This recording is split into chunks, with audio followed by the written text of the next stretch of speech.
Hello दोस्तों, मैं प्रियंका स्वागत करती हूँ आपका अपने परिवार टीचर सक्सेस चैनल में। आई होप आप सभी लोग बहुत बढ़िया होंगे, पॉजिटिविटी से भरे हुए होंगे। जितना भी आपने अपने स्टडी का टाइम टेबल सेट कर रखा है, डेली फॉलो कर रहे होंगे, डेली कुछ नया सीख रहे होंगे। तो जैसा कि आप लोगों ने थंबनेल में देखा कि आज हम लोग सीटेट के इंग्लिश फर्स्ट पेपर के बारे में बात करेंगे और ये प्रीवियस ईयर क्वेश्चन है जो 8 जनवरी 2022 में आया हुआ था सीटेट में। और ये टॉप 30 प्रश्न, जिस प्रकार के प्रश्न 30 पूछे जाते हैं, वही प्रश्न जो है हम लोग बात करेंगे। और जैसे कि पैसेज है और पोइट्री से और प्रोज से यानी कि लिटरेचर से जो पैसेज होते हैं, उन पैसेज को भी इन्वॉल्व किया गया है। टॉप 30 प्रॉपर प्रश्न है जैसा कि 8 जनवरी 2022 में आया हुआ था। ये प्रैक्टिस सेट भी एक तरह से मान लीजिए। ये मैं बता दूं, इंग्लिश 1 का पेपर, इंग्लिश जो पेपर 1 है उसका दूसरा ये जो है वीडियो है, एक ऑलरेडी अपलोड किया जा चुका है 4 जनवरी 2022 का, और ये 8 जनवरी 2022 का आज हम बात करेंगे। कम समय में ज़्यादा प्रश्न होंगे। महत्वपूर्ण प्रश्नों की श्रृंखला इसलिए है क्योंकि आप जानते हैं कितना किसी भी एग्जाम को क्लियर करने के लिए कितना इंपॉर्टेंट होता है प्रीवियस ईयर क्वेश्चंस और प्रैक्टिस सेट। आपका स्कोर इन 30 प्रश्नों में कितना रहता है, कमेंट बॉक्स में नोट डाउन करना न भूलें। और अगर आप चैनल पर नए हैं, पहली बार हमारी वीडियो से अवगत हो रहे हैं, तो चैनल को सब्सक्राइब करें और बेल आइकन को भी प्रेस कर दें ताकि आने वाली अगली वीडियो आप तक पहले पहुंचे। चलिए शुरू करते हैं आज की क्लासेस को और देखते हैं किस प्रकार के प्रश्न हैं और किस तरह से हम जो है गद्यांश यानी कि पैसेज के जो प्रोज पोएट्रीज हैं उनको हल करें। तो जैसा कि आप लोग जानते हैं कि जब भी आप चाहे हिंदी गद्यांश की बात करें या इंग्लिश गद्यांश में, तो आपने ये नोट किया होगा कि हम जब भी गद्यांश पढ़ते हैं उनको पढ़ने से पहले हम जो प्रश्न होते हैं उनको पढ़ते हैं। क्यों? क्योंकि ये एक रीज़न है कि आपको पूरी तरह से जो है जितना भी ये पैराग्राफ है या पैसेज है उस पर आपको ध्यान नहीं देना पड़ेगा। क्यों? क्योंकि आपको पहले से पता होगा कि किस लाइन पे मुझे ज़्यादा कंसंट्रेट करना है। यानी कि अगर आप प्रश्न पढ़ लेते हैं तो आप पैराग्राफ जब पढ़ेंगे तो आपके माइंड में एक हिट होगा, आउटलाइन हो जाएगा कि हाँ, ये जो लाइन है ये क्वेश्चंस में पूछी गई हैं। तो इसलिए हम सबसे पहले क्वेश्चंस पढ़ेंगे, इसके बाद पढ़ेंगे पैसेज को। सिर्फ क्वेश्चन पढ़ेंगे, पैसेज बाद में, ऑप्शंस बाद में पढ़ेंगे। तो देखते हैं, which of the following is not fair according to the passage. Passage के माध्यम से कौन सा सही नहीं है, तो वो पैसेज पढ़ेंगे तो समझ में आएगा। According to the author general counsels come best from. जो जनरल कॉन्सल्स होते हैं वो कहाँ से आते हैं, ठीक है। कॉन्सल्स मतलब सलाहकार जो है। रीड द फॉलोइंग सेंटेंस, और इन सेंटेंस को पढ़ना है, उसके बाद इसको अच्छे से चूज़ करना है। तो वो जब हम पढ़ेंगे तो ऑप्शंस के साथ समझ में आएगा। People who use studies as an ornaments are. वो व्यक्ति जो अध्ययन को आभूषण की तरह प्रयोग करते हैं। तो ये भी इम्पॉर्टेंट है, गद्यांश उनके लिए क्या है, तो बेहतर होगा जब हम लोग पढ़ेंगे। According to the author some books are to chipped and digest. Author के हिसाब से, लेखक के हिसाब से कुछ बुक को चबाकर पचाना ज़रूरी होता है। Means that they should be read. इसका मतलब है कि उन्हें क्या पढ़ना चाहिए, ठीक है। ये जब हम प्रश्न पढ़ेंगे, which of the following word mean the same as learned. तो ये व्याकरण से संबंधित है, यानी कि जो है इंग्लिश ग्रामर से संबंधित है। Which of the following word does not mean admire as used in passage. तो ये भी जो है अंडरस्टैंडिंग बेस्ड है। और 8 प्रश्न थे। 8वां है कि which part of speech is the underlined word in the following sentence. Some. Some क्या है? नाउन है, डिटरमाइनर है। ये सबसे ईजी प्रश्न रहा जो है इंग्लिश ग्रामर में। विच part of the following sentence an error. तो कौन सा जो है सेंटेंस एरर है, उसमें गलती है, वो आपको चूज़ कर लेना है। आगे देखते हैं, पढ़ते हैं क्या है पैसेज और इनके मतलब क्या है। तो आपको पता है कि जो इस गद्यांश से, इस पैसेज को पढ़ने से 1 से लेकर 9 प्रश्नों तक क्वेश्चंस को हम हल करेंगे जो पहले से एग्ज़ाम के टाइम में दे रखा होता है। तो देखते हैं, स्टडीज सर्व फॉर डिलाइट। जो अध्ययन है वो क्या है? डिलाइट है यानी कि प्रसन्नता है। फॉर ऑर्नामेंट यानी कि आभूषण। And for ability. जो स्टडी है वो योग्यता, आभूषण और प्रसन्नता के काम आता है, ठीक। Their chief use for delight is in privateness and रिट्रायरिंग।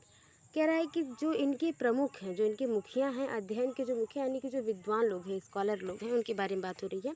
There chief use for delight, जो प्रमुख हैं इसके, वो उसकी प्रसन्नता को बरकरार रखते हैं गोपनीयता के साथ, ठीक है। एंड रिट्रायरिंग और निवृत्ति के साथ। फॉर ऑर्नामेंट, ठीक है। क्या है, आभूषण के लिए इज़ इन डिस्कर्स, ठीक है, इज़ इन डिस्कर्स ये क्या है, भाषण है। एंड फॉर एबिलिटी और योग्यता के लिए इज़ इन जजमेंट ये एक सलाह है, न्याय है। एंड डिस्पोजिशन ऑफ बिजनेस और बिजनेस यानी कि जो व्यवसाय है इसको स्वभाव को समझने के काम में आता है। तो ये स्टडीज़ है, अध्ययन है, इन सभी चीज़ों के काम में आता है जो हम लोगों ने पढ़ा। फॉर एक्सपर्ट विशेषज्ञों के लिए मैन कैन एग्जीक्यूट, ठीक है, जो फॉर एक्सपर्ट मैन जो विशेषज्ञ लोग हैं उनके लिए एग्जीक्यूट हो सकता है। एग्जीक्यूट मीन्स आप जानते हैं कि एग्जीक्यूट मीन्स ये आप जो भी पढ़ेंगे बहुत छोटा वर्ड है। तो एग्जीक्यूट मतलब जैसे कि ये हो जाता है किसी चीज़ पर विचार करना, हाँ, तो ये विचार करना हो जाएगा। For expert man can execute, जो विशेषज्ञ आदमी होते हैं वो उनके लिए एक प्रकार का क्या है, विचार करने के लिए, अमल करने के लिए ये चीज़ है अध्ययन। एंड परहैप्स शायद जज for particular one by one, और वन बाय वन मतलब एक एक करके, शायद एक एक करके ये विशेषज्ञों के लिए ये पार्टिकुलर जज है, न्याय है। पार्टिकुलरली ये क्या है, न्याय है, विशिष्ट रूप से क्या है, ये न्याय है, ठीक है। बट द जनरल काउंसिल्स, लेकिन सामान्य सलाहकारों के लिए, एंड द प्लॉट कथानक के लिए, ठीक है, कथानक, councils and plot, plot means कथानक और काउंसिल्स मतलब सलाह। तो जो लेकिन सामान्य सलाह और कथानक के लिए एंड मार्शलिंग ऑफ अफेयर्स, जो चीज़ें हैं, अफेयर्स हैं, जो प्रॉब्लम्स हैं उनको हैंडल करना, मार्शलिंग करना यानी कि हैंडल करना, कम बेस्ट ये सब आता है कहाँ से, from those that are learn, ये सब वहाँ से आता है जो लोग सीखना पसंद करते हैं, जो लोग अध्ययन को सीखते हैं, ठीक है। To spend too much time in studies is sloth, कह रहा है कि बहुत ज़्यादा जो है टाइम इन्वेस्ट करना स्टडी में एक आलस का काम है, ठीक है। To spend too much time in the studies is sloth, कि बहुत ज़्यादा अध्ययन में टाइम स्पेंड करना एक क्या है, आलस्य का काम है। To use them too much for ornament is affection, कह रहा है कि लेकिन इन्हें अगर आप आभूषण की तरह यूज़ करते हैं, गहनों की तरह यूज़ करते हैं तो ये स्नेह है। To make judgement wholly by their rules, और जो इसके जजमेंट हैं, जो इसकी सलाह है, जो ये न्याय है, वो विशेषज्ञों के द्वारा, to make wholly judgement wholly by their rule, their rule मतलब उनके, किनके, विशेषज्ञ जो हैं उनके रूल के द्वारा ये पूरी तरह से न्याय है बना हुआ है, किसके लिए, अध्ययन के लिए। Is the humour of scholar, और यही क्या है, यही जो है विद्वानों के लिए हास्य का काम है। दे प्रिफर नेचर, वो प्रकृति को मानते हैं। And are perfected by experience, और जो एक्सपीरियंस यानी कि अनुभव को जानते हैं, ठीक है। फॉर नेचुरल एबिलिटीज़, प्राकृतिक एबिलिटीज़ यानी कि जो प्राकृतिक जो योग्यता है, आर लाइक नेचुरल प्लांट्स, ये सब किसकी तरह है, प्राकृतिक पौधे की तरह है। दैट नीड बर्निंग, जिन्हें छाँटने काटने की ज़रूरत है। By study and studies themself, किसके द्वारा, अध्ययन के द्वारा, और अध्ययन को खुद, यानी कि समय के साथ परिवर्तन की बात हो रही है, उसको काटने छाँटने की ज़रूरत है, ठीक है। Do give fourth direction too much at large, बहुत ज़्यादा जो है समय देने पर, expect they be bounded by experience, सिवाय वो अनुभव के द्वारा क्या होते हैं, घिरे रहते हैं। बहुत ज़्यादा जब आप किसी चीज़ में टाइम देते हैं तो आप उनसे क्या करते हैं, अनुभव सीखते हैं। क्राफ्टली मैन कंडेम्ड स्टडीज़, कह रहा है कि जो चालाक व्यक्ति होता है वो स्टडी को क्या करता है, जो अध्ययन को क्या करता है, कंडेम करता है, निंदा करता है। सिंपल मैन एडमायर देम, और जो साधारण व्यक्ति होते हैं वो स्टडी की प्रशंसा करते हैं। And wise man used them, लेकिन जो बुद्धिमान लोग होते हैं वो उसका उपयोग करते हैं। वोन बाय ऑब्जर्वेशन, और ये किसके द्वारा, अवलोकन के द्वारा जीता जाता है। यानी कि जो स्टडी है उसकी बात हो रही है कि जो चालाक व्यक्ति है वो उसका निंदा करता है, सिंपल व्यक्ति इसकी प्रशंसा, और जो बुद्धिमान लोग होते हैं इसको क्या करते हैं, यूज़ करते हैं। Read not to contradict and consider, कह रहा है कि पढ़ना जो है वो कंसीडर करते हैं, यानी कि विचार नहीं करता है, ठीक है। Some books are to be tested, कुछ जो किताबें होती हैं वो स्वाद के लिए होती हैं, अदर टू बी स्वैलन, और कुछ को निगलना पड़ता है, and some few to be saved and digest, chewed, ठीक है, चेव्ड, कुछ को चबाना और पचा लेना जरूरी है। That is some book are to be read wholly and with diligence and attention, कुछ किताबों को पूरी तरह पढ़ना होता है प्रशंसा और ध्यानपूर्वक के साथ। तो सही बात है। Some books also may be read by duty, कुछ किताबों को ड्यूटी की तरह पढ़ा जाता है कि ये हमारा काम है, हमको पढ़ना है। And extract made by others, और जो एक्सट्रैक्ट होते हैं वो दूसरों के द्वारा निकाली जाती है। एक्सट्रैक्ट मतलब निकालना, ठीक है, दूसरों के द्वारा ये सारी चीज़ें क्या है, निकालनी पड़ती है कि उन्हें चीज़ों को चेव्ड करके यानी कि चबा कर जो है पचा लेना है, या उसको निगलना है, या उसको सिर्फ कहानी की तरह पढ़ के छोड़ देना है किताबों को, ठीक है। ये किसके द्वारा, दूसरों के द्वारा निकाला जाता है, न्याय लिया जाता है। But that would buy only in the important, in the less important होना चाहिए यहाँ पे, लेस इम्पॉर्टेंट, ठीक है, लेस इम्पॉर्टेंट। लेकिन इन सभी में से जो है कम इम्पॉर्टेंट तर्क है, आर्ग्यूमेंट में तर्क है। And the manner sort of book, जो इसके बुक का मतलब है, ठीक है, जो किताबों का मतलब है, वो else distilled books are like common distilled water flashy things, कह रहा है जो आसूत जल होता है, जो किताबें होती हैं वो आसूत जल की तरह साफ़ और सुथरी होती हैं, ठीक है। तो किस तरह से अध्ययन को पढ़ना है, पढ़ाई के बारे में, स्टडीज़ के बारे में एक बेहतर तरीके से समझाया गया है। और इसको हल करने का मतलब है कि आप बहुत ही कंसंट्रेट होकर एग्ज़ाम के टाइम में चीज़ों को पढ़ें, ताकि उसको दोबारा न पढ़ना पड़े, क्योंकि आप जानते हैं बहुत ही लेंदी, ये तो पेपर 1 है अभी। अगर पेपर 1 की ही कुछ पैराग्राफ की बात करूँ मैं, तो 1 से लेके 4 पैसेज दिए हुए हैं, और जिसमें से सिर्फ 1 से लेके 9 प्रश्नों तक ही वो क्वेश्चंस पूछे जाते हैं। तो उन 9 प्रश्नों को हल करने के लिए हमें पूरा पैराग्राफ पढ़ना होता है, ये तो जायज़ सी बात है। लेकिन हम ये कर सकते हैं कि बहुत ज़्यादा प्रैक्टिस से हमारा ये बेहतर हो सकता है कि हम चीज़ों को एक बार पढ़ के समझ लें। और उसके लिए बहुत अच्छा है कि आप अपनी वोकैब बहुत तैयार करें, मतलब कि वर्ड मीनिंग जिसे कहते हैं, उसको अगर आप अच्छे से कर लेते हैं तो एग्ज़ाम के टाइम में आप जब उसका अर्थ निकाल लेंगे तो मुझे नहीं लगता कि और कोई दिक्कत होने वाली है।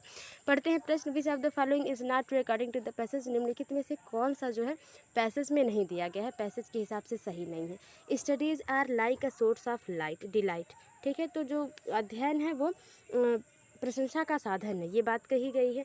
They enable us to argue well, they arise us in people estimation, they enhance our ability to जज थिंग्स वेल। पहले के सही आंसर की बात कर ली जाए तो तीसरा ऑप्शन नहीं कहा गया है कि they raise us in people's estimation, तो लोगों के एस्टिमेशन से को उठाने के लिए जो है स्टडी का यूज नहीं किया जाता है, ये बात नहीं कही गई है पैसेज में। आगे देखते हैं। According to the author general counsels come best from, जो साधारण सलाह होते हैं वो कहाँ से आते हैं। Highly experienced person, expert, man of integrity, highly learn person. तो सही आंसर की बात कर ली जाए दूसरे की, तो चौथा ऑप्शन बिल्कुल सही हो जाएगा। जो लोग बहुत अच्छे तरीके से चीज़ों को सीखते हैं वो अच्छी सलाह दे पाते हैं, ठीक है। रीड द फॉलोइंग सेंटेंस, पहले सेंटेंस पढ़ते हैं, उसके हिसाब से ऑप्शंस को चूज़ करते हैं। Studies improve our moral standard, नैतिक चीज़ों को जो है बढ़ावा देता है स्टडीज़, सही बात है। Wise man is make use of their studies, जो बुद्धिमान लोग होते हैं वो अपने अध्ययन का तरीका खुद ढूंढते हैं। तो तीसरे के सही आंसर की अगर बात कर ली जाए तो जो studies improve of moral standards, ठीक है, तो A is false, B is true, ये ऑप्शन जो है सही हो जाएगा। मोरल स्टैंडर्ड को कितना इम्प्रूव करता है ये तो नहीं पता, लेकिन बी जो है सही है। किसके हिसाब से, आपको पैसेज के हिसाब से सोचना है, आपको निगेटिव पॉजिटिव यहाँ पे सोचने की ज़रूरत ही नहीं है कि क्या कहा जा रहा है। पैसेज में इमोरल स्टैंडर्ड की बात नहीं की गई है, ये बात की गई है कि जो ये लोगों के जो स्टडी को बढ़ावा देता है, ठीक है, ये बात कही गई है। तो पहला फॉल्स है, दूसरा ट्रू है, ये सही हो जाएगा। People who use studies as an ornaments are, जो लोग स्टडी को, अध्ययन को गहने की तरह यूज करते हैं वो होते हैं ऑनर्ड एवरीवेयर, हर जगह उनको सम्मान दिया जाता है। प्रिटेंटस नॉट लाइक्ड बाय एवरीवन, यानी कि पीपल्स, यानी कि लोगों के द्वारा बहुत ज़्यादा पसंद नहीं किए जाते हैं, ये बात हो ही नहीं सकती। अगर आप चीज़ों को स्टडीज़, अगर आपने अध्ययन बढ़िया से किया है तो आपको हर जगह कहीं ना कहीं ऑनर मिलता है, सम्मान मिलता है। ऑक्यूपाई हाई ऑफिशियल पोजीशन, तो सही आंसर की बात कर ली जाए चौथे की, जो सही आंसर है वो है प्रिटेंटियस है, दूसरा ऑप्शन बिल्कुल सही हो जाएगा। आगे देखते हैं। According to the author some books are to be saved and digest means that they should be read. कह रहा है कि ऑथर के हिसाब से कुछ किताबों को चबा कर पचा लेने की ज़रूरत है। इसका मतलब क्या है, क्या कहने की ज़रूरत है? होली एंड डिलाइटफुली, क्या जो किताबों को पढ़ा जाए पूरी तरह से प्रसन्नता के साथ पढ़ा जाए।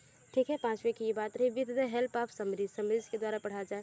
Using sense of discrimination with the help of, तो सही बात की बात कर ली जाए तो होली और डिलाइटफुली की बात हुई है कि प्रसन्नता के साथ हमें चीज़ों को पूरी तरह से पढ़ना चाहिए। ये पैसेज में बात है, तो पहला ऑप्शन बिल्कुल सही हो जाएगा पाँचवें का। छठा है, which of the following word mean the same as learn as used in the passage. सीखना किसकी तरह सेम अर्थ देता है, सिनोनिम पूछा जा रहा है लर्न का। तो इंटेलिजेंट, क्लेवरली यानी कि चालाक, एक्सपीरियंस माने अनुभव, या नॉलेजेबल। तो छठे के सही आंसर की बात कर ली जाए, मुझे नहीं लगता कि इससे आसान कोई प्रश्न हो सकता है। लर्न मीन्स सीखना और नॉलेज मीन्स भी सीखना, तो ये दोनों एक ही मीनिंग दे रहे हैं। Which of the following word does not mean admire as used in the passage. ठीक है, किसका जो है मतलब वर्ड का नहीं दिया गया है पैसेज में, नहीं इसका यूज़ किया गया है। तो सातवें के पहले ऑप्शन देख लेते हैं। रेडिक्लू और एप्रिसिएट, प्रेज, अप्रूव्ड। सही आंसर की बात कर लीजिए सातवें की पहला ऑप्शन जो रेडिक्लू की बात नहीं की गई है। आगे देखते हैं अगला क्वेश्चन। कुछ वर्ड ऐसे भी हैं आपको पहचानने हैं कि ये वर्ड बोला गया है आप पैसेज में कि नहीं। तो इस तरह से, which part of the speech is the underlined word in the following sentence. Some books are to be read with diligence and attention. प्रसन्नता और ध्यानपूर्वक पढ़ने की ज़रूरत है कुछ किताबों को। तो इसमें जो सम है, कुछ है, वो क्या है? नाउन है, डिटरमाइनर्स है, प्रीपोजिशन है, या कंजक्शन है। आठवें के सही आंसर की बात कर ली जाए तो आप जान जाएंगे क्या है, ये डिटरमाइनर्स है। Which part of the following sentence as an error the two cyclist make neck to neck as approached the finishing line. तो मैं इसका सिर्फ आंसर बता देती हूँ, आप इसके बारे में ढूंढ लीजिएगा। तो 9 के पहला जो है बी ऑप्शन सही हो जाएगा, मेक नेक टू नेक। इसमें क्या एरर है ये आपको बताना है, खुद सर्च करिए, सेल्फ स्टडी करिए। मुझे लगता है कि जितना आप सेल्फ स्टडी करके सीख सकते हैं, मुझे नहीं लगता वो कहीं से और सीख सकते हैं। आप किताबों को लीजिए और सेल्फ स्टडी कीजिए। अब देखिए, रीड द एक्सट्रैक्ट, यहाँ पे पोएम आ गया है। Given below and answer the question that follow by selecting the correct और मोस्ट अप्रोप्रिएट ऑप्शन। तो ये जो है ये क्या है, पोएम है इस तरह से। ठीक है, पोइट्री है और इसको पढ़ना है। इसको पढ़ने से पहले हम क्या करेंगे, जिस प्रकार से पढ़ते थे प्रश्न, उसी प्रकार से प्रश्नों को पहले पढ़ लेंगे। Why does the poet want to go to Innisfree. Innisfree क्यों जाना चाहता है पोएट, यह जब पढ़ेंगे हम। तो अब इसको क्या प्रोनाउंस करेंगे, मैं जो प्रोनाउंस कर रही हूँ अगर मैं गलत कर रही हूँ तो आप जरूर बताइएगा। वैसे मैं इसको इनिस्फ्री ही पढ़ूँगी, मेरे लिए बेहतर हो रहा है प्रोनाउंस करने में। आपके लिए क्या होता है, एग्ज़ाम को क्रैक करना है, चाहे वो किस तरह से हम पढ़ के करते हैं वो इम्पॉर्टेंट नहीं है। Who will not be the poets companion at the lake of Innisfree. जो इनिस्फ्री की झीलें हैं उनमें कौन पोएट का कंपेनियन, साथी नहीं हो सकता, ये पूछा जा रहा है। Read the following sentence, sentence को पढ़ना है, उसके बाद ऑप्शन को चूज़ करना है। 15 तक जो होंगे इससे संबंधित प्रश्न होंगे। Read the following sentence and select the correct option. तो इसको पढ़ के हम लोग ऑप्शन सेलेक्ट करेंगे। Which figure of speech in used in peace come dropping slow, dropping from the veils of the morning. इनमें जो है कौन सा जो है फिगर ऑफ स्पीच अलंकार यूज़ किया गया है, ये क्या है? तो ये आप देख के पहचान लेंगे अगर आपने फिगर ऑफ स्पीच पढ़ी है तो। Identify and name the literary device use in the be loud glad. इसमें द बी लाउड ग्लैड में कौन सी लिटरेरी यूज़ की गई है? Dramatical irony, extended metaphor, transferred epithet, simile. ठीक है, सिमली का हिंदी वर्ड क्या है अगर आपको पता है तो कमेंट बॉक्स में नोट डाउन करें। उपमा है। ठीक है, अलंकार आते हैं ना। देखिए अब पढ़ते हैं क्या कहा जा रहा है, पोएट इसमें क्या कहने की कोशिश कर रहा है। वो कह रहे हैं कि लेखक, I will arise and go now, मैं अब उठूँगा और जाऊँगा। एंड गो टू इन्फिनियंस, कहाँ जाऊँगा? इनिस्फ्री जाऊँगा। इनिस्फ्री एक बहुत ही शांत प्रिय जो है जगह है जहाँ पे पोएट जाना चाहते हैं और वो इमेजिन कर रहे हैं कि वहाँ किस प्रकार से मैं रहूँगा। ठीक है, तो I will arise and go now and go the Innisfree, मैं अब उठूँगा और जाऊँगा इनिसफ्री, इनिसफ्री जाऊँगा। And a small cabin build their, और वहाँ पे एक छोटा सा कैबिन बना होगा ऑफ क्ले एंड वेटल्स मेड, जो है मिट्टी और वेटल्स का बना हुआ होगा। ठीक है, वेटल्स मीन्स क्या होता है, अगर आपको पता है तो कमेंट बॉक्स में नोट डाउन करें। वेटल्स का बना होगा। 9 बिन रो विल आई हैव देयर, मेरे वहाँ 9 विल रोज़ होंगे, रोज़ यानी कि कतारें होंगी। ठीक है, कितनी होंगी, 9 कतारें होंगी। A hive for the honey bee, और वहाँ पे हनी बी मधुमक्खी का छत्ता भी होगा। And live long in the be loud glad, वहाँ पे मैं उन मधुमक्खियों के ग्लैड में रहूँगा। ठीक है, ये कहा जा रहा है किसके द्वारा, पोएट के द्वारा, कि क्या मैं अब उठूँगा और अब मैं इनिसफ्री जाऊँगा। वहाँ पे छोटा सा कैबिन होगा जो मिट्टी से और वेटल्स से बना हुआ होगा, और वहाँ पे जो 9 बीन्स कतारें होंगी जहाँ पे हनी बी का छत्ता होगा। मैं उस हनी बी के शोरगुल में लाइव लॉन्ग लंबे समय तक रहूँगा। And I shall have some peace there, और मुझे लगता है कि मुझे वहाँ पे क्या, कुछ शांति मिलेगी। पोएट कहते हैं कि वहाँ मुझे क्या, शांति मिलेगी। For peace comes dropping from the veils of the morning to where the cricket sing, कह रहा है कि द पीस कम्स यानी कि शांति कहाँ से आती है, ड्रॉपिंग फ्रॉम गिरती है, द वेल्स ऑफ मॉर्निंग जो है सुबह की, वेल्स यानी कि सुबह की जो सीसी है, वेल्स यानी कि सुबह की सीसी से जो शांति गिरती है, यानी कि सुबह के टाइम में जो शांति होती है, जो वेयर टू कहाँ से आती है, वेयर टू क्रिकेट सिंग, जहाँ झींगे गाते हैं, क्रिकेट सिंग। ठीक है, there midnight all glimmer, उनकी जो आधी रात होती है वो चमकती है। And noon are purple glow, और जो दोपहर होती है वो बैगनी चमकती है। And evening full of the linnet wings, और जो शाम होती है वह पूरी तरह से लाइनेंट विंग्स यानी कि उनके पंखों की तरह भरी हुई होती है, पूरी तरह भरी हुई होती है। I will arise and go now, मैं उठूँगा और जाऊँगा। For always night and day, पूरे दिन और रात, पूरे दिन और रात मैं जाऊँगा। I hear the lake water lapping with low sounded by the shore, अब मैं सुन रहा हूँ द लेक वाटर लैपिंग, धीरे धीरे पानियों के गिरने का, पानी के धीरे धीरे गिरने का, विथ स्लो साउंडेड, धीरे धीरे धीमी धीमी आवाज़ में पानी के गिरने के शोर को मैं क्या कर रहा हूँ, सुन रहा हूँ। While I stand on the road वे, जबकि मैं कहाँ खड़ा हूँ, रास्ते के एक फुटपाथ पे खड़ा हूँ। ऑन द पोमेंट्स ग्रे, ये फुटपाथ होता है, पोमेंट्स मीन्स, ठीक है, इसको जो आप प्रोनाउंस कर लें अपने हिसाब से। मैं खड़ा हूँ। I heard it deep heart's core, और मैं हृदय की पूरी गहराइयों से इन सारी चीज़ों को सुन सकता हूँ, वो इमेजिन कर रहे हैं चीज़ों को। ठीक है, तो ये बात एक पोएट की रही, और जो शांति को ढूंढने के लिए, अपने मन को शांत करने के लिए चीज़ों को लिखे हुए हैं। Why does the poet want to go to Innisfree, जो पोएट है वो इनिसफ्री क्यों जाना चाहते हैं। He is fed up with his life in the city, वो शहर में रहते हुए परेशान हो गए हैं अपनी ज़िंदगी से, तो ऐसी बात नहीं है। He want to recover his health, नहीं, Innisfree is a calm and peaceful place, वो इनिसफ्री इसलिए जानते हैं क्योंकि वहाँ पे शांति है, और बहुत ही शांति है, और वहाँ पे रहना जो है पोएट को काम फील करवाएगा, पीसफुल फील करवाएगा। Who will not be the poet companion at the lake of Innisfree, कौन निम्नलिखित में से कौन जो है उनका साथी नहीं है इनिसफ्री में, पोएट के। हनी बी है, क्रिकेट है, लाइनेट है, लेकिन स्पैरो नहीं है, स्पैरो की बात कहीं नहीं की गई। सबसे आसान प्रश्न रहा। रीड द फॉलोइंग स्टेटमेंट, पहले स्टेटमेंट को पढ़ें फिर ऑप्शंस को चूज करें। Innisfree symbolize the peace and tranquillity, the poet is very mean to go to Innisfree, वो बहुत ही ज़्यादा इनिसफ्री जाने के लिए बहुत ही तत्पर है। 12 के सही आंसर की बात कर ली जाए तो जो सही आंसर है वो बोथ ए एंड बी दोनों हो जाएगा। तो जो बहुत ही शांति है इनिसफ्री, इसलिए वो जाना चाहते हैं, और वो बहुत ही मतलब से चाहते हैं कि मैं इनिसफ्री जाऊँ, क्योंकि उन्हें शांति चाहिए। तो both A and B are true, यानी कि चौथा ऑप्शन बिल्कुल सही हो जाएगा।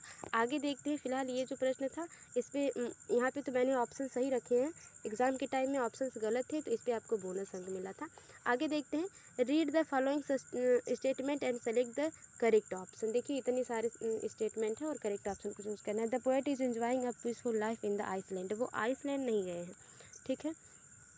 Eight present the poet is standing near the harbour, वो हार्बर के पास खड़े हैं, ऐसी बात नहीं। The poet will line in a cabin made of clay and wattles, ये बात कहे हैं वो। The poet will live all along in on the island. सही आंसर की बात कर ली जाए तो पहले ऑप्शन देख लेते हैं। A and B are true and C and D are false. B and C are true and A and C and A और एंड डी होगा यहाँ पे। D are false. A and C are true and B and D are false, यानी कि A B false है, C D true है। सही answer की बात कर ली जाए तो जो सही आंसर है 13 का वो जो है, वैसे तो तीसरा ही सही होना चाहिए, मुझे लगता है इस पर भी बोनस अंक ही मिला होगा। चौथा ऑप्शन बिल्कुल सही इसमें बताया जा रहा है। फिलहाल इसमें तीसरा ऑप्शन सिर्फ सही होना चाहिए, क्योंकि यही जो है आइसलैंड में वो जाने की बात नहीं करते हैं, वो इनिस्फ्री जाने की बात करते हैं और कैबिन बना हुआ है, ये बात हो रही है वहाँ पे। तो देख लीजिएगा इस प्रश्न को। वैसे ये प्रीवियस ईयर में थोड़ा सा मुझे लगता है इस पर भी बोनस अंक मिला होगा। विच figure of space is used in peace come dropping slow dropping from the wheels in the morning. कहा जा रहा है कि जो शांति है वो गिरती है, ठीक है, सूरज की किरणों के द्वारा गिरती है, ठीक है। तो ये क्या है, हाइपरबल है, मेटाफर है, पर्सनिफिकेशन है। तो सही आंसर की बात कर लीजिए 14 की, तो जो सही आंसर है इसका वो 3 है, यानी कि पर्सनिफिकेशन है, जहाँ पे चीज़ों को मानवीकृत किया जाता है। जो चीज़ जो वस्तुएं हैं उन्हें उपमा दी जाती है मनुष्यों की, ठीक है। आगे देखते हैं। Identify and name the literacy device used in the be loud glad. इसमें कौन सी लिटरेसी यूज हुई है, लिटरेरी?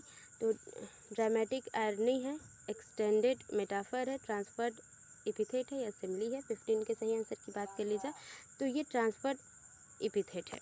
आगे देखते हैं अगला क्वेश्चन क्या है। अब यहाँ से पैडागॉजी शुरू होती है और इसको फास्ट हम करेंगे, क्योंकि यहाँ पे आप चीज़ों को जानते हैं। बस हिंदी अगर आपने प्रैक्टिस कर रखी है तो आप बेहतर कर पाएंगे, बहुत ज़्यादा टाइम टेकिंग हो गया। This pedagogy recognizes the primary to children's experience to is their voices and their active participation. This kind of pedagogy require us to plan learning in keeping with children's psychological development and interest. क्या है, बच्चे के psychological development को बढ़ाने के लिए और उनकी रुचि को बढ़ाने के लिए क्या ज़रूरी है, ठीक है। Learner, child centred, teacher centred, elaborative. तो जहाँ पे उनके साइकोलॉजिकल डेवलपमेंट को बढ़ावा दिया जाए और इनके रुचि को बढ़ावा दिया जाए, तो आपको पता है 16 का जो सही आंसर हो जाएगा वो चाइल्ड सेंटर, बाल केंद्रित शिक्षा है ये एक प्रकार की, ठीक है, जहाँ पे बच्चों को मेन में रखा जाता है। Critical pedagogy firmly believe that what children learn out of school in irrelevant, यानी कि जो बच्चे स्कूल से सीखते हैं वो irrelevant है। The experience and perceptions of learner are important. तो ये बात सही है, जो भी चीज़ वो एक्सपीरियंस करते हैं वो इम्पॉर्टेंट होते हैं। The teacher should always lead the classroom instruction. एक टीचर को हमेशा बच्चों को अच्छा जो है लीड करना चाहिए। The learners need not reason independently. ये बात गलत है कि उन्हें स्वतंत्र नहीं रहने देना चाहिए। 17 के सही आंसर की बात कर ली जाए तो दूसरा ऑप्शन बिल्कुल सही है, क्या कि बच्चों को उनके अनुभव और जो उन्होंने अपने जो है इन्वायरमेंट से सीखा है उसको इम्पोर्टेंस देनी चाहिए। आगे देखते हैं। If a teacher engage student in a activity before introducing new lesson the purpose is to. कह रहा है कि नए पाठ को शुरू करने के लिए अगर एक टीचर ने बच्चों को किसी एक्टिविटी में लगा दिया है तो वो किस लिए है। Divert the attention of the student, discipline the student before the lesson begin, reduce the workload, motivate and energise the student. क्या करने के लिए, बच्चों को मोटिवेट और एनर्जीफुल करने के लिए ये चीज़ करवाई जा रही है। 18 का जो सही आंसर है चौथा ऑप्शन बिल्कुल सही हो जाएगा। ये हिंदी में हूबहू इसी तरह से प्रश्न आते हैं, अगर आप थोड़ा सा अर्थ निकाल लेते हो तो आपके लिए आसान हो जाएगा।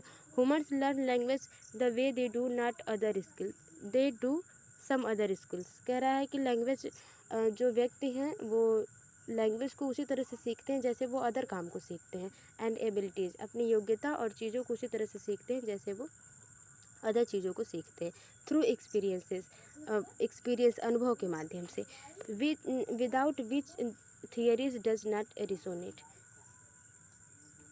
चॉम्स्की, ये जो कहा गया है वो किसके द्वारा है, पियाजे, चॉम्स्की, वाइगोत्स्की या Skinner.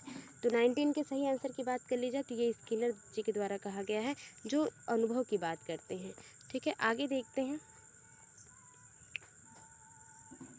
The learners in a constructivist classroom. ठीक है, कंस्ट्रक्टिविस्ट क्लासरूम में लर्नर्स कैसे होते हैं? Interact in group and create noise in the classroom. Pen down all option in the notebook, हमेशा लिखते रहते हैं। Interact only with the teacher, सिर्फ बच्चों से बात करते हैं। Do not interact at all, किसी से भी इंटरेक्ट नहीं करते। तो देखिए इसमें निगेटिव पूछा नहीं गया है और तीनों ऑप्शन बिल्कुल निगेटिव हैं, तो पहला ऑप्शन बिल्कुल सही हो जाता है। आगे देखते हैं, which of the following do not constitute as the principle of language teaching. जो है लैंग्वेज टीचिंग को जो का कंस्टिट्यूट नहीं है, प्रिंसिपल नहीं है। Selection and gradation, focus exclusively in reading skills, teaching in an integrated manner, exposure to language. 21 के सही आंसर की बात कर लीजिए। सिलेक्शन एंड गार्डेशन जो है इम्पॉर्टेंट नहीं है एक लैंग्वेज टीचिंग के लिए। To facilitate fear acceptance, which classroom is appropriate.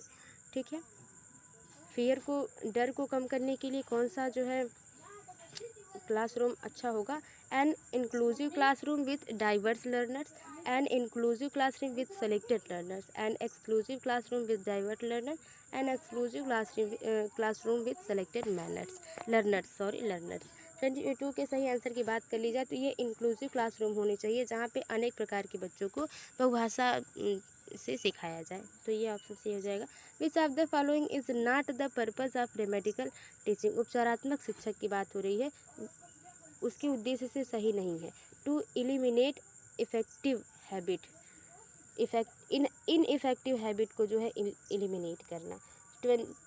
और देखते हैं, to teach again the language item not learn properly, जो चीज़ें अच्छे से नहीं याद हैं बच्चों को फिर से जो है सिखाई जाए। To make learners learn by drilling के द्वारा चीज़ों को सीखना। 23 के सही आंसर की बात कर ली जाए तो यही ऑप्शन सही हो जाएगा, तीसरा वाला। आगे देखते हैं अगला क्वेश्चन क्या है। For maximising student participation while teaching English to most appropriate approach should be. ठीक है, तो इंग्लिश यानी कि सेकेंड लैंग्वेज को सीखने के लिए सबसे सही क्या हो सकता है approach? Structural approach, communicative approach, grammar translation method, immersion method. सही आंसर की बात कर ली जाए तो आप जानते हैं किसी भी नए जो है भाषा को सीखने के लिए आपको कम्युनिकेट करेंगे, आप जितना भी संभाषण करेंगे, संप्रेषण करेंगे, कम्युनिकेट करेंगे चीज़ों को कम्युनिकेशन के थ्रू, वो चीज़ें जल्दी आएंगी। तो दूसरा ऑप्शन बिल्कुल सही हो जाएगा। If a teacher want to cater the learning style of all children, she should, उसे क्या करना चाहिए? वो बच्चों को कैटर करना चाहती है अपने स्टाइल में, लर्निंग के स्टाइल में, तो उसे क्या करना चाहिए? Advise children to join co curricular activities to show their talent and learning styles, revise all lesson before they appear in summative assessment exam, test to the student frequently to ensure that they learn the concept thoroughly। अगर कोई आवाज़ रही है sorry, background में थोड़ी सी problem है। Employ variety of teaching method and modes to assess what caters to the diversity among the learners. सही आंसर की बात कर लीजिए 25 की, तो चौथा ऑप्शन बिल्कुल सही हो जाएगा कि क्या है, अलग अलग प्रकार के टीचिंग मेथड को यूज़ करना है चीज़ों को सिखाने के लिए। ठीक है, डाइवर्सिटी एमंग द लर्नर्स में। आगे देखते हैं, which of the following is the most effective teaching strategy in a language classroom. भाषा कक्षा में कौन सा सबसे अच्छा जो है टीचिंग स्ट्रेटजी हो सकती है? Laying emphasis and correct pronunciation को सीखा जाए और एम्फेसाइज किया जाए।